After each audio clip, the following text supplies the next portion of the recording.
My parents refused to pay for my college. Be independent, they told me, while covering every penny of my sister's expenses. So I walked away and built a life without them. 9 years later, at my sister's wedding, they finally saw me again. My mother smiled and asked, "Why does it feel like something's missing?" Before I could answer, her fiancé turned pale, jumped to his feet, and shouted, "Stop talking. Do you have any idea who this person is?" I want to start at the kitchen counter because that's where everything actually happened, even if I didn't know it yet. I was 18, senior year spring semester, and I had done the homework my parents never did for me. I had the financial aid estimates printed from the university website and folded into thirds, the way you fold something you've handled too many times. The state university was an hour north, not a famous school, a solid one with a nursing track. I'd been circling in the course catalog since I was 15 and spent 2 weeks in a hospital watching nurses do the actual work while the doctors came through for 11 minutes and less. I knew what I wanted. I knew what it would cost. I knew we didn't have it, and I also knew my parents had more flexibility than my mother's kitchen size suggested. I'd grown up in that house. I knew the difference between actual scarcity and performed scarcity. I picked a Tuesday evening. My mother was wiping down the counter after dinner. My father was in the adjacent chair with the newspaper folded in his lap. I stood at the edge of the kitchen, and I asked small. I'd practiced asking small. My mother didn't stop wiping the counter. "Be independent," she said. "You're a smart girl. You'll figure it out." For words and a compliment I hadn't asked for, my father looked at the window like something fascinating was happening in the dark yard. I stood there for another 3 seconds, which is a long time to stand in a kitchen waiting for a sentence that doesn't come. Then I said, "Okay," and went upstairs. I didn't cry. I want you to know that, because it matters later. Wasn't rage.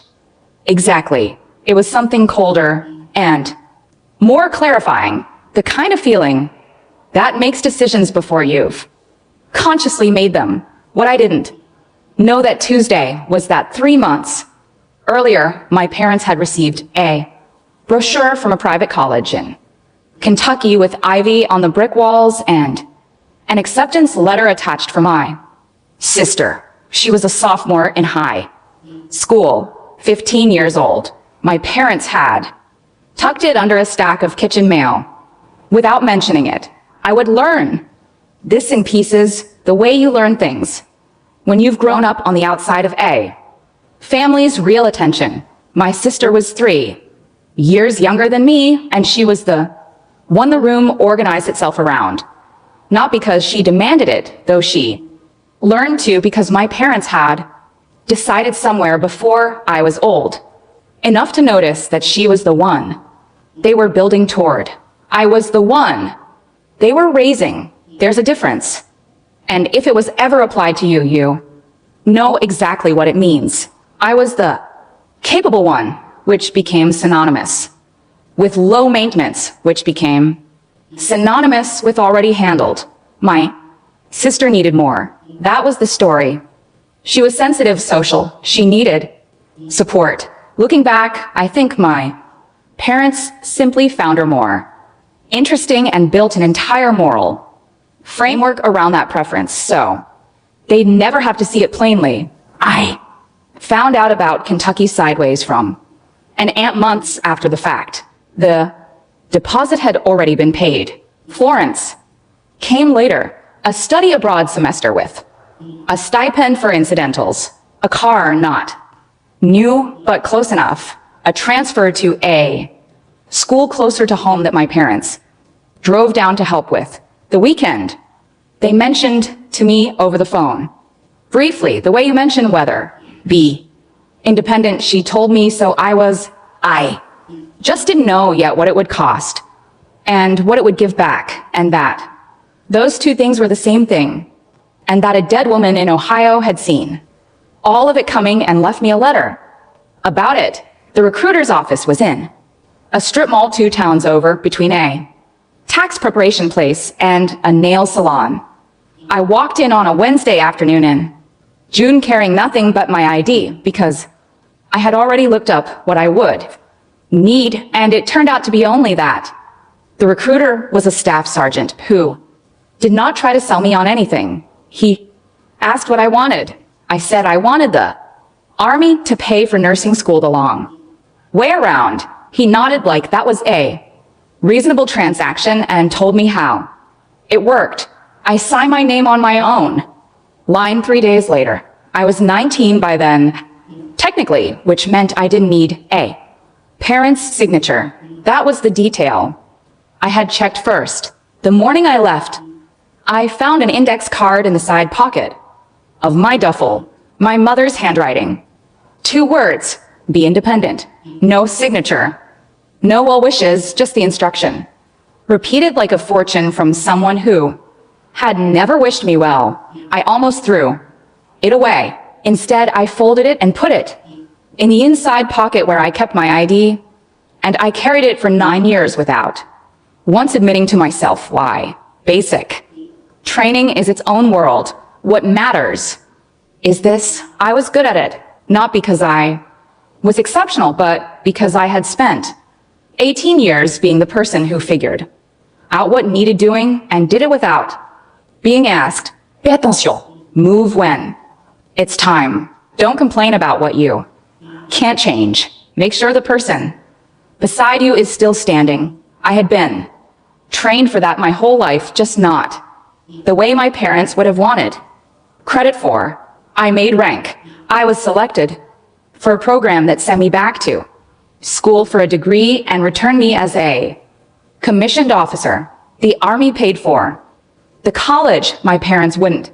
By 28, I was a captain, which surprised everyone except me. I deployed once to a place I'll name only as the base with a road and the lead vehicle and the burning truck. I learned how to lead people who were tired and scared and far from home. And the thing that made me decent at it was simple. I never asked anyone to carry something I wasn't already carrying myself. There were 3 men alive at the end of that deployment who might not have been. One of them had a scar above his right ear and a challenge coin in his pocket. His name was Danny. He was marrying my sister in the spring. None of us knew that yet. There was exactly one person in my family who never let me disappear, and her name was Ruth, my grandmother. My mother's mother. Ruth had a farm outside Ashford, Ohio. 40 acres, a white farmhouse that needed paint the entire time I knew it, and an apple orchard she had been tending since before my mother was born. She had grown up on that land. She had buried her husband Harold in 1998, gone back inside and made a pot of coffee, sat at the kitchen table with it for a long time, and then gone out to the orchard and pruned the trees that needed it. That was Ruth, not a woman who fell apart, and not a woman who performed not falling apart, simply a woman who understood that the work was there whether you were heartbroken or not. I loved her more than I have ever loved anyone easily. She saw me not the version my mother narrated, not the difficult daughter who needed correcting, but me, the actual person, the one who was good at math and read fast and had a temper she kept on a short leash and cared sometimes too much about whether things were fair. For 9 years, she was the only one who wrote birthday cards every year arriving, reliably calculated around my deployment schedule, a clipped recipe for apple cake with a note that said, I thought you'd never make this, but you should have it anyway. A photograph of the orchard in October, the trees gone gold, with 4 words on the back, still Here, still yours. I called her on. Sunday evenings when the time zone worked. We talked about the orchard, about the weather, about whatever she was reading from the county library, which she rated with the unsentimental precision of who had read everything and had no patience for books that weren't trying.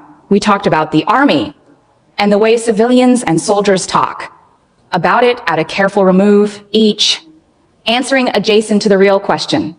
Both of us understanding what the conversation actually was. She never once asked me why I didn't call home. She had watched the whole thing from inside the family and understood that I needed one person who was just mine. She decided to be that person without consulting my mother, which was the only version that would have worked. She died in March at 84 in her own bed. I sat in my car in the parking lot of the base. For a long time after my cousin called, I thought about the photograph on my dresser, the apple cake I had made once, badly in my apartment kitchen that had been good enough to feel complicated about for days. Then I went inside and filed the paperwork for bereavement. Leave because the work is there whether you are heartbroken or not. She had taught me that. 2 envelopes arrived the same week. The first was from the lawyer in Ashford. She told me Ruth had named me executor of the estate, that there were documents to review, and that Ruth had left a sealed letter with my name on it. She'd been asked to read me one line over the phone in case I needed convincing to come. I said, go ahead. Come home one more time, Frankie, and don't let your mother rewrite you. Her I would be there inside 2 weeks.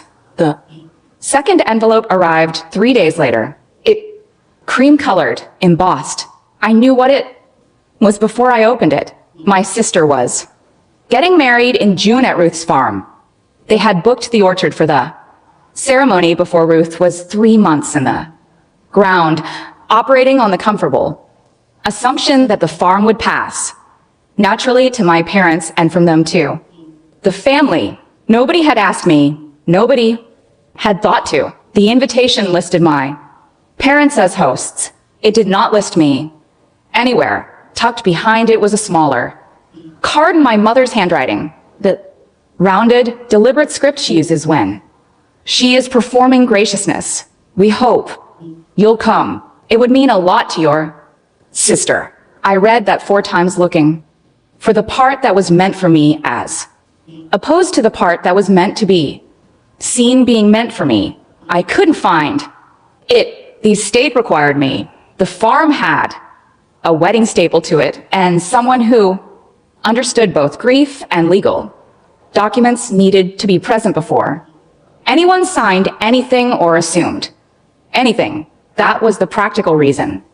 Underneath it, quieter, Ruth had asked me to come home. Ruth, who had never asked me for something I wasn't sure I could give. I booked the flight that night. I told myself it was about the estate. I'm not as good at lying to myself as I thought. I flew into Columbus on a Thursday and rented a gray sedan. Ashford is 90 minutes southeast, past the point where the road narrows, and the corn starts and your phone gives up on you. I checked into the Maple Rest Motel off Route 9, room 14. I did not go to my parents' house. That stayed true. All the way through, I drove out to Ruth's farm that evening just to see it. The same white farmhouse, the same porch, with the 2 mismatched chairs she had kept meaning to replace and never did, because they were comfortable. The lavender along the front path, overgrown, since nobody had trimmed it, spreading past the beds onto the stone. I sat in the car in the driveway for a while. The light was going. The orchard was a dark line past the back of the house. I thought she left me this. She left me this on purpose. I didn't go inside that night. In the morning, I went back with the estate key and started on the inventory. My mother was already there. she was in the kitchen arranging hydrangeas in Ruth's good vase with the focused energy of a woman who has decided a space belongs to her and is simply waiting for the paperwork to catch up. She hugged me with the warmth of a greeting extended to someone you are glad to see for reasons that have nothing to do with them. You look so official, she said. She asked about the drive, the flight, how I looked older, she said, but in a good way. She did not ask anything about my life. She asked repeatedly about the estate process, whether it was complicated, whether things would go where they were supposed to go. I told her the estate would go where Ruth's documents directed it. She smiled then at the edges. Of course, she said, it's just paperwork. She stayed until the florists arrived, then went outside to manage them. She came back through twice. The second time she picked up a photograph from Ruth's dresser, the two of us on the porch, steps when I was small, and looked at it. She always did spoil you, she said. We couldn't, you understand, with two of you. We could only ever stretch for one. Third time in 2 days. I had heard it my whole life, and I had heard it as fact, as the honest accounting of a family with finite resources.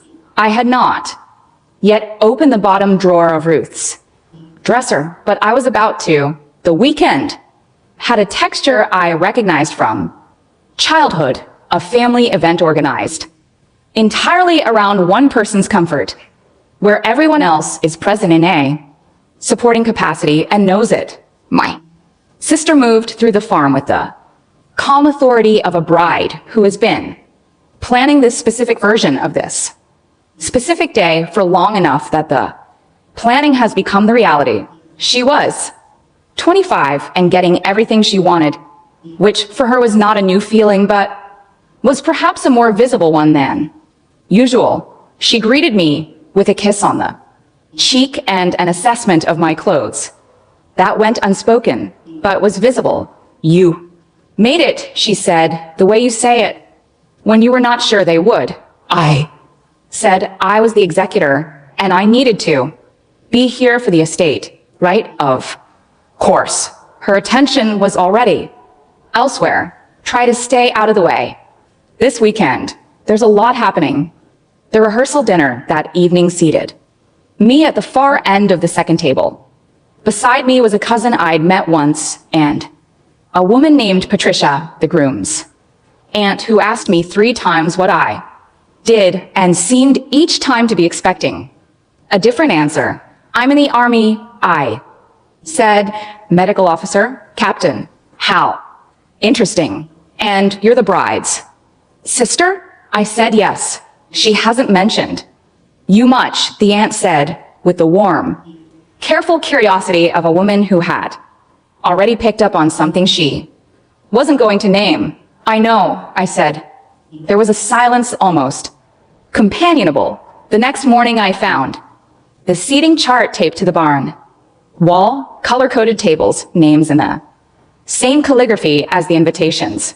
I walked it slowly until I found my name on table 14, that corner near the kitchen doors. A college roommate of my sister's, 2 coworkers, one listed only as guest. My place card read Francis. The question mark was not a smudge. Someone had been genuinely uncertain enough about my name to resolve the uncertainty with punctuation rather than asking. At a wedding where 200 cards had been lettered with no errors, mine had a question mark. I put it in my jacket pocket. I had a feeling I would want it later. Later, my sister handed me a flat box of mason jars. Wildflowers filled them, placed them along the aisle chairs. I did it. They looked good. She came back through and rearranged everyone without looking at me or commenting on my work. Try to blend in today, she said, eyeing my clothes. It's a lot of important people. Then half to the bridesmaid beside her. Frances always wanted to be independent so she can be independent. In the back, she walked. Away. Be independent. In the back. My mother's 2 words passed down like a set of good china. I set the last mason. Jar down and thought very clearly not. This time, I still hadn't met the groom. Ruth's bedroom was at the back of the farmhouse facing the orchard. I had saved it for last. The dresser was dark.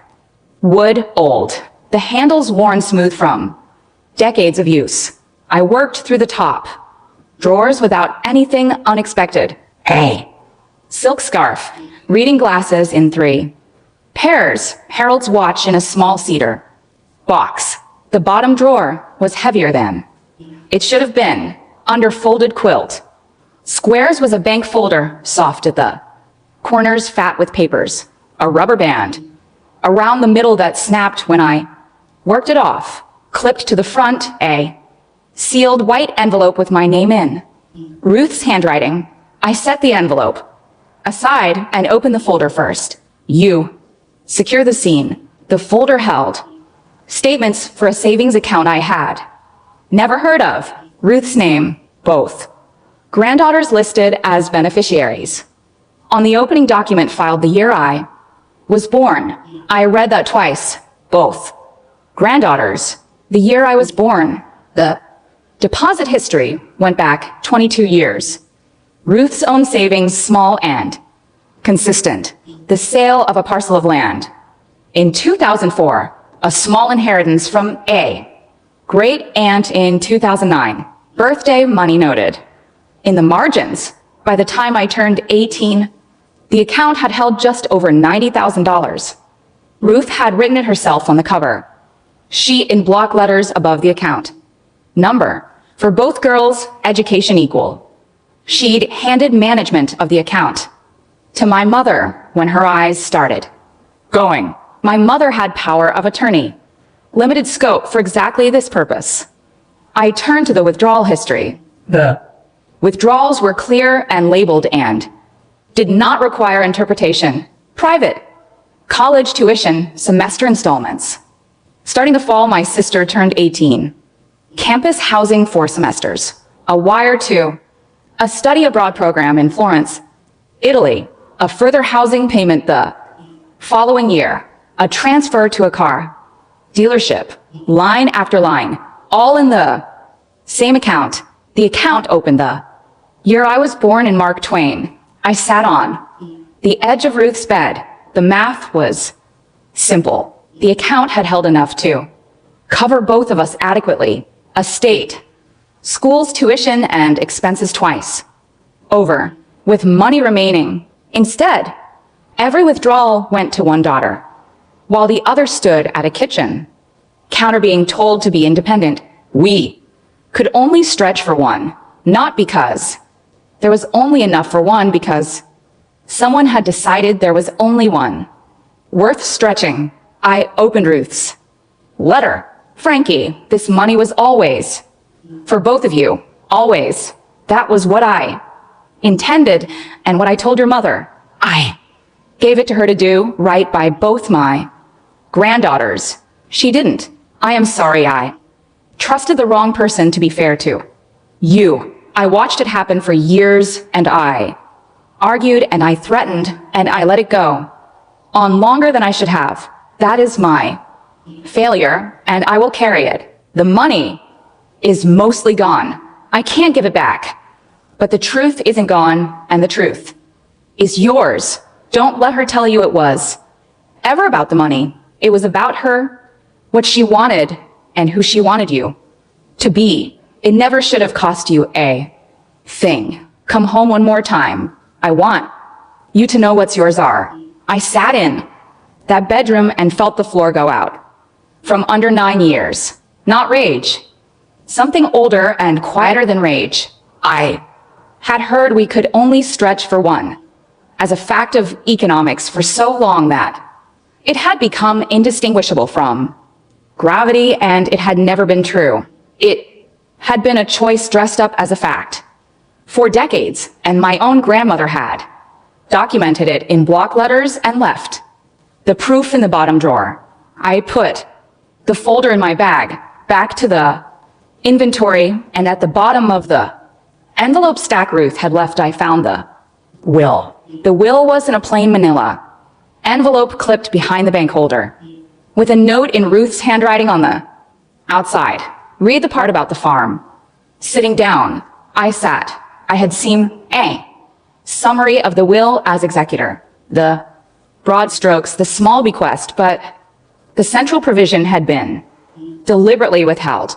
Patricia Crane told me later that Ruth had asked her not to walk me through it until I had read the letters first. She wanted me to have the context before the fact.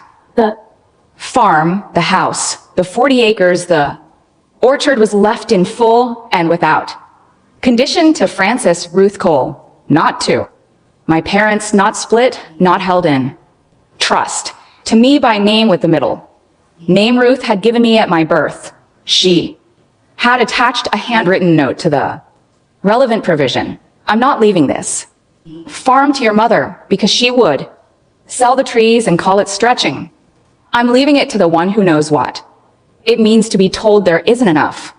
You'll know what enough is when you see it. Take care of the lavender. Our eye looked out Ruth's window at the white tent being staked into the ground at the edge of the orchard. The rental company's truck alongside the equipment. Bon, a man walking the chair rose with a clipboard. My mother somewhere out there directing. She had spent Saturday morning in this bedroom standing over this dresser asking whether the estate would go where it was supposed to. She had spent the weekend performing hostess in Ruth's kitchen arranging hydrangeas. In Ruth's good base telling caterers where to put things. She had stood 3 feet above the drawer that held the proof that the stretch had never been the issue, and she had said we could only stretch for one, and she had believed she was safe. The land under all of it was mine. I want to be honest about what that feeling was.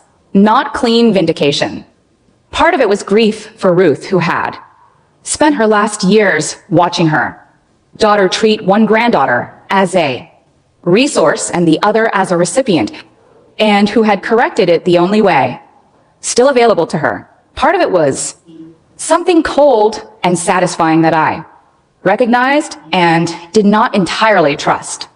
The part that noted with precision that my mother was currently treating herself as the host of a property that had been mine for 3 months. The obvious move was obvious. I could walk into that orchard, find the wedding coordinator, and inform her that the venue's actual owner had not authorized this event. I sat with that.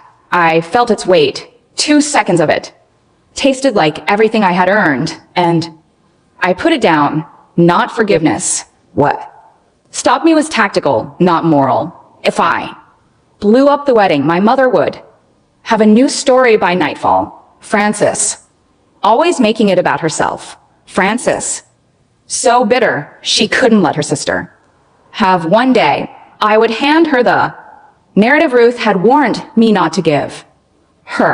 I folded the will back into its envelope and put it in my bag. The farm would still be mine on Monday morning.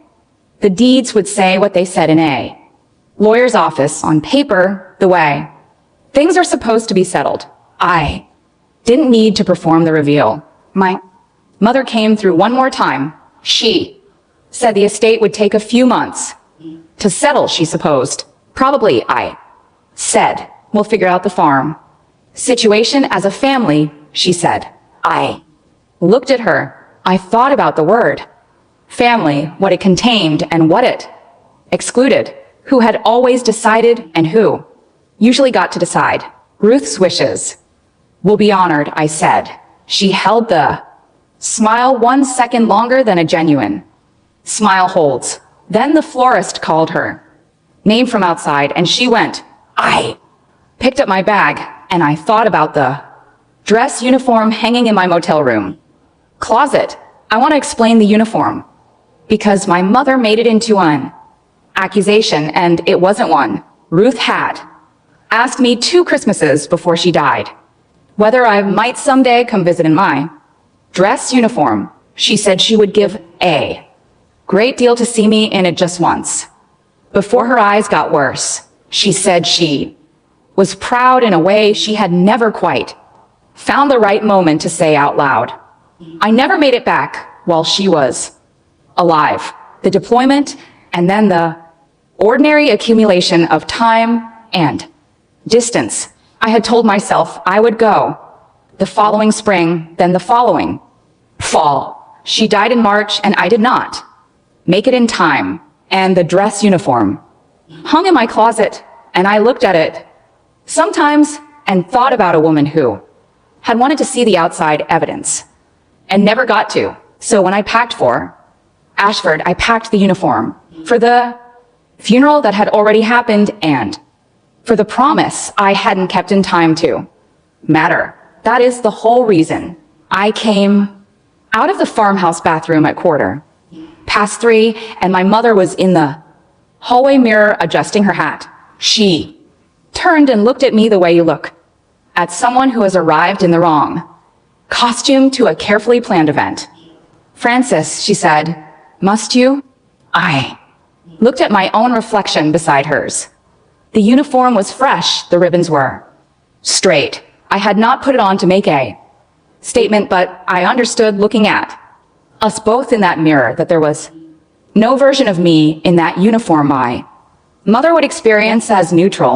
I took up space in it, rank in it. It was the physical record of 9 years she had spent pretending I had chosen to leave. Yes, I told her, I must. She made the face she makes when she has decided to absorb something and deal with it later. My sister passed me in the hall, gave the uniform a brief downward assessment and moved on. I went to find my seat at the back of the orchard, what I felt walking through those rows in my dress uniform with a bank holder in my bag and a will that said my name was not certainty. It was the feeling before a difficult thing you have prepared or carefully, where the preparation is solid and the outcome is still open. I had the documents. I had Ruth's words. I had 9 years of the truth.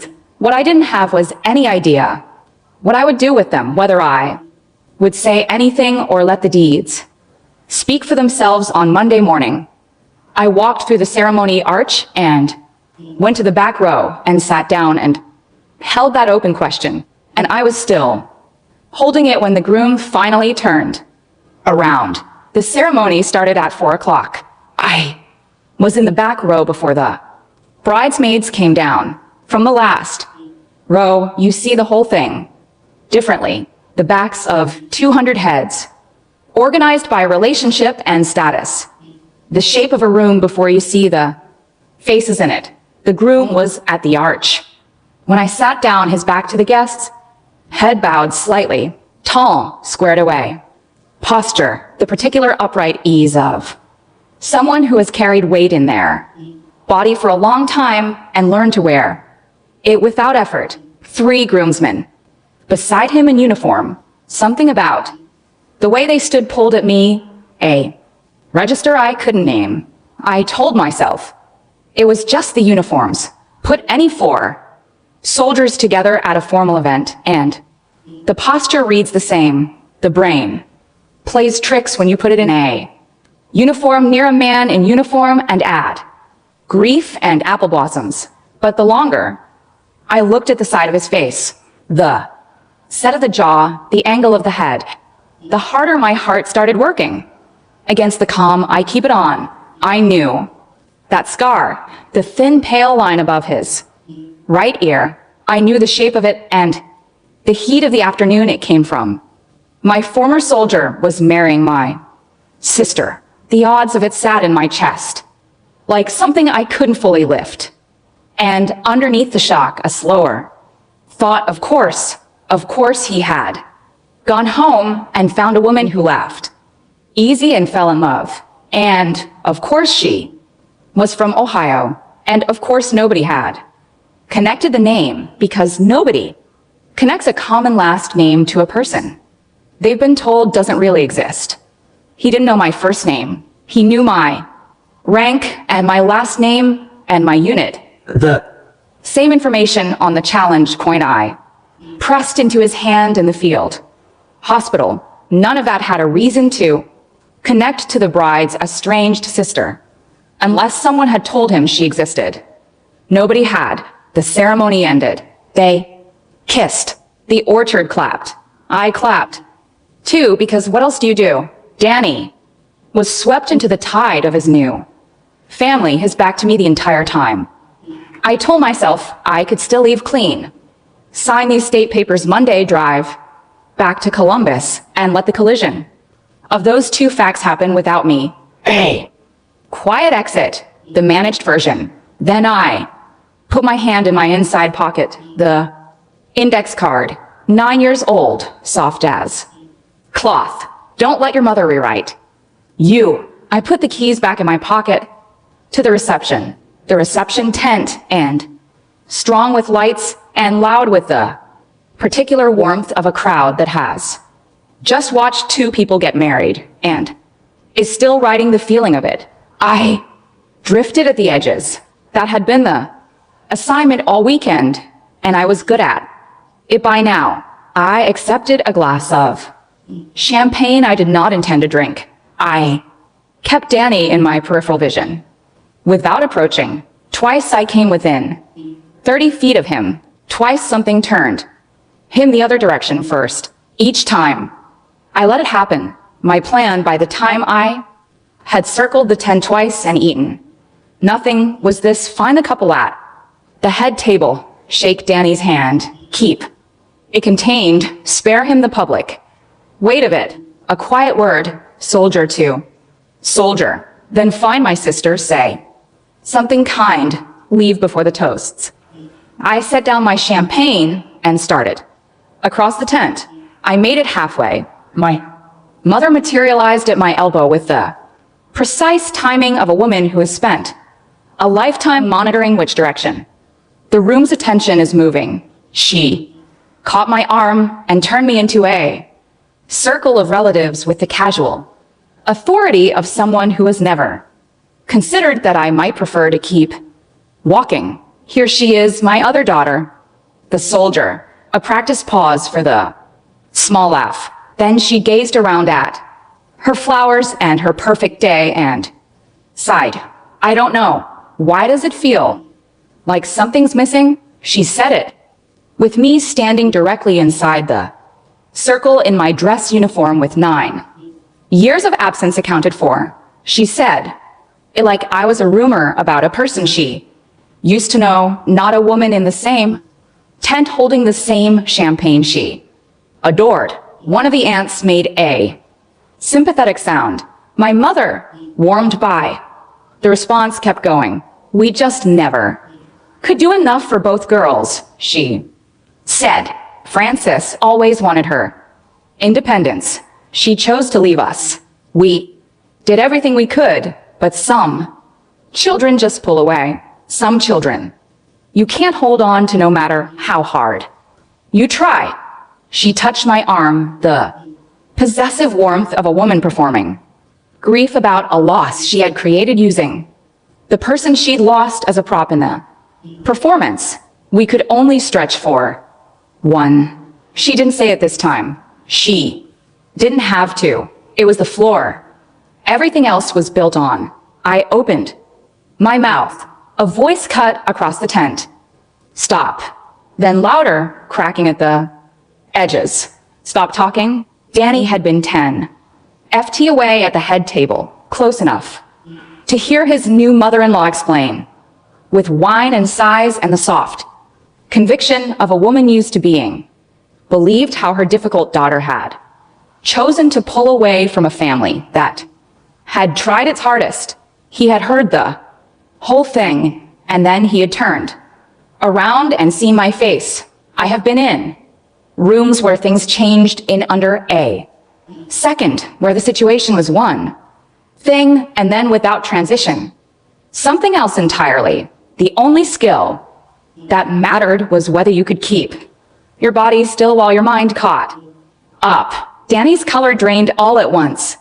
The way a light goes out, he stood up from the head table, not dramatically, just stood the way a soldier stands when something requires him to be on his feet. The movement was quiet enough that, for 1 second, only the people nearest him registered it. Then he said stop, and the hush moved outward from the center of the tent like a wave. He stepped out. From behind the table, my sister said his name, her hand going to his arm. He didn't stop. He came around the edge of the table. The crowd dissolved the way crowds do when everyone understands they should make room, and he stopped 5 feet away. Do you have any idea? He said, low, controlled, aimed at my mother, whose smile had frozen into something no longer smile. Do you have any idea who this person is? He turned to the room. This is Captain Francis Cole, United States Army. He had to stop. He pressed his mouth together, breathed through his nose, tried again. 3 years ago, our convoy got hit, lead vehicle. I was in it. I was knocked unconscious. The men around me were pinned. We were going to die on that road. He stopped again. His hand came up to the scar above his right ear. She came back for us under fire. She pulled me out of that vehicle by my vest with her own hands. Then she went back in and pulled out 2 more men. Then she ran. The fight that got the rest of us home. Nobody in the tent made a sound. He reached into his uniform pocket. His hand was shaking. He pulled out the coin, brass, my unit's crest, a match too, the one in my own pocket, worn smooth, from years of turning it in my palm. Before I rested into his, she gave me this, he said. She told me to carry it until I didn't need to be brave on purpose anymore. I have carried it every day since. I named the date on it as the day I got a second life. His voice broke. He let it. I have spent 3 years hoping to thank Captain Cole in person. I did not know. Nobody told me she was your sister. He looked at my sister, then at my mother, then back. Nobody told me. String lights buzzing in the silence.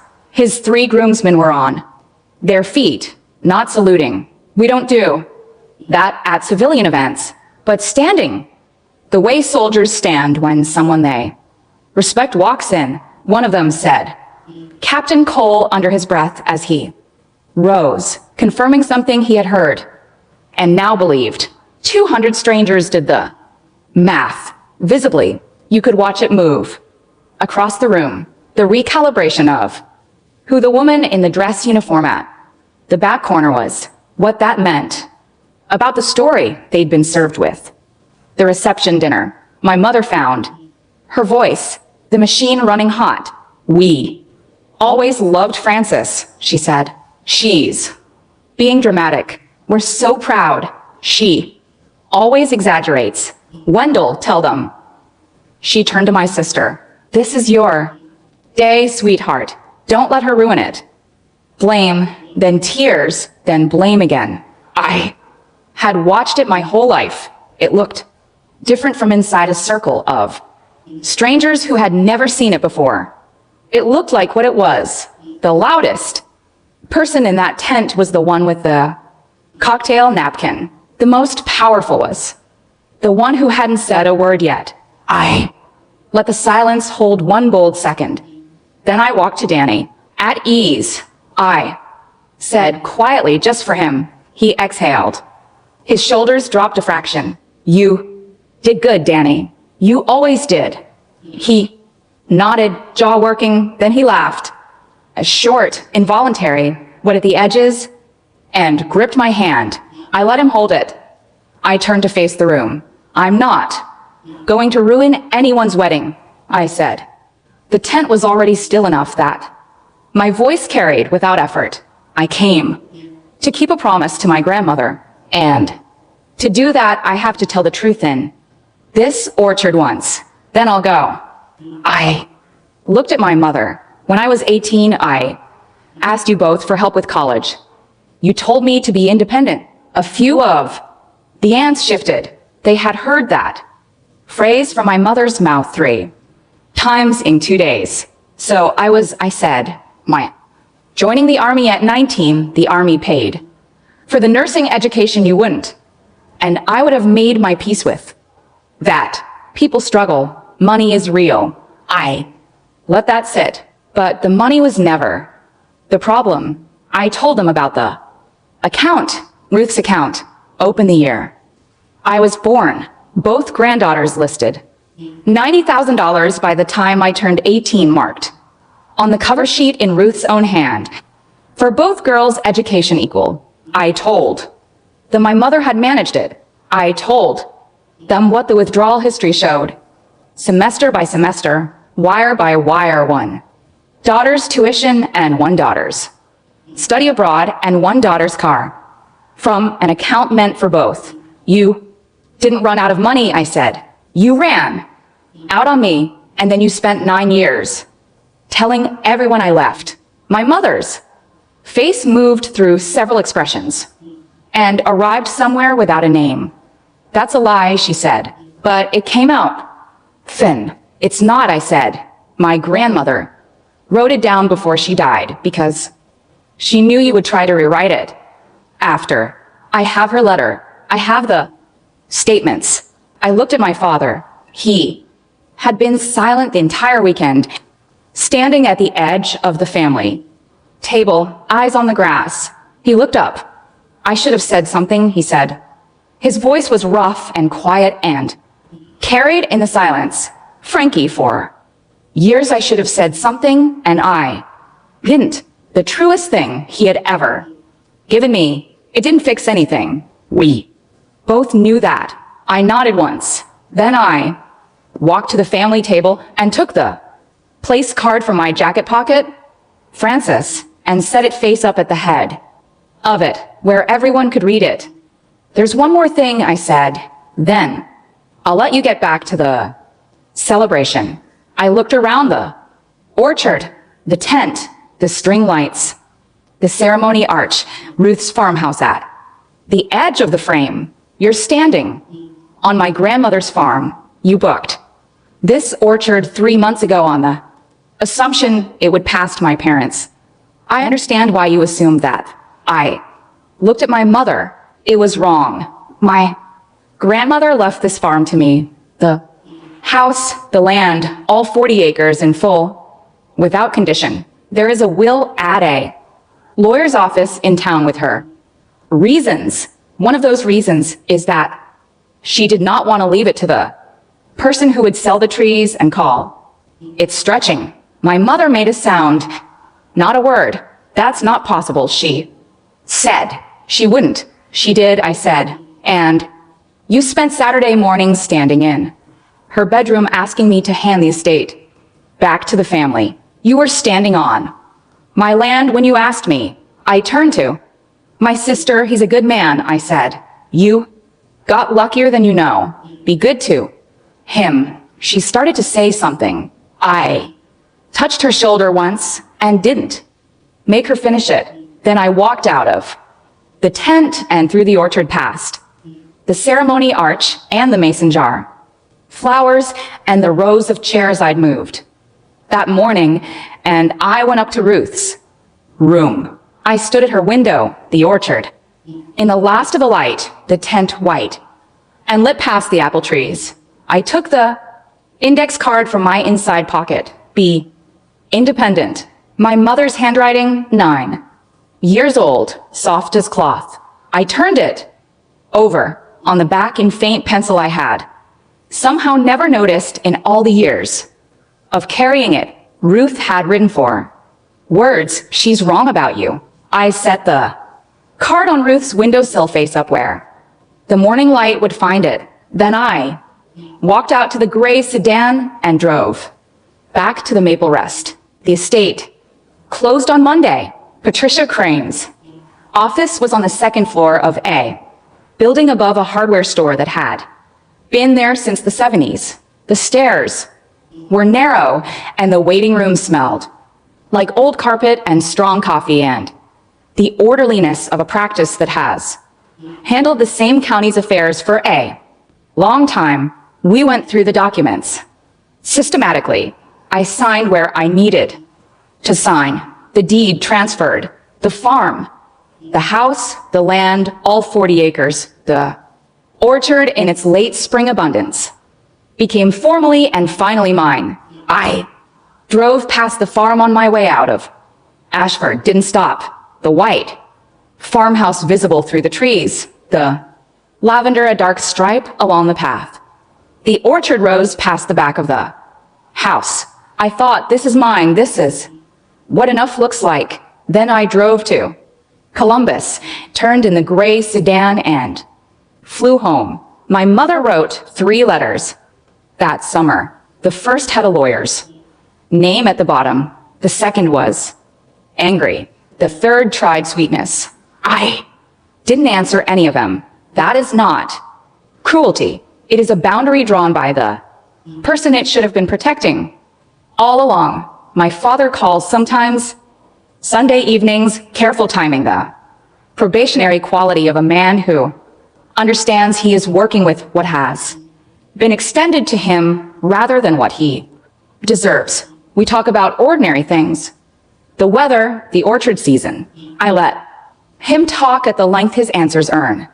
He told the truth too late and in public, and it was still a truth. My sister and I are not close. I don't know if we will be. What I know is that she named her firstborn with a middle name from Ruth's family and sent me the birth announcement with 4 words on the back, still here, still trying. I put it in the box with Ruth's letters, Danny, and I talk more now than in the 3 years between the road and the orchard. He called 2 weeks after the wedding and talked for a long time. He said he had thought about me often, that he had carried the coin every day the way I told him to, that when he heard my mother describing me at the reception, he had felt something cold and wrong.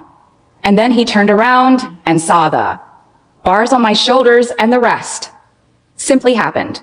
I told him he was going to have a complicated marriage. He laughed and said he thought the complication was manageable. I hope he's right. The farm I am still learning. I go up to Ashford when I can more often than I managed in the 9 years before. I had the farmhouse painted the same. White because Ruth chose white, and Ruth knew what she was doing.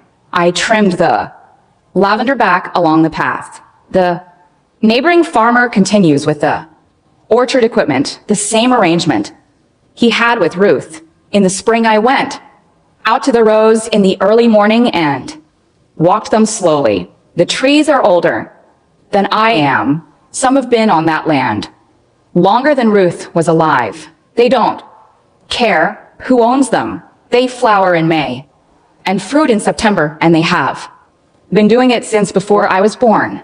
I stood in the rows in the early light and thought about a kitchen counter and a strip mall office and a field hospital where a terrified 23-year-old shook until I sat with him. 9 years of birthday cards in a box, mason jars filled with wildflowers, an index card on a windowsill with 4 words on the back I had somehow missed in all the years of carrying it. She's wrong about you. She was the first group of soldiers arrives in the fall, men and women coming home from the kind of time that requires somewhere quiet to put it down. The farmhouse will have beds and meals, and the porch with the 2 mismatched chairs, the orchard in the mornings for anyone who wants to walk it. No charge, no questions. Ruth grew the lavender herself, and I am growing it back. Danny helps on Saturdays. He comes up in old jeans, hauls lumber, argues about the kitchen garden, laughs. Easy the way I remembered from the field hospital and hoped was still true. It is. My mother told me to be independent. She meant it to make me small. It made me everything else instead. And standing in this orchard, in the light, in the rows that were mine all along, I think I have finally completely figured out what it means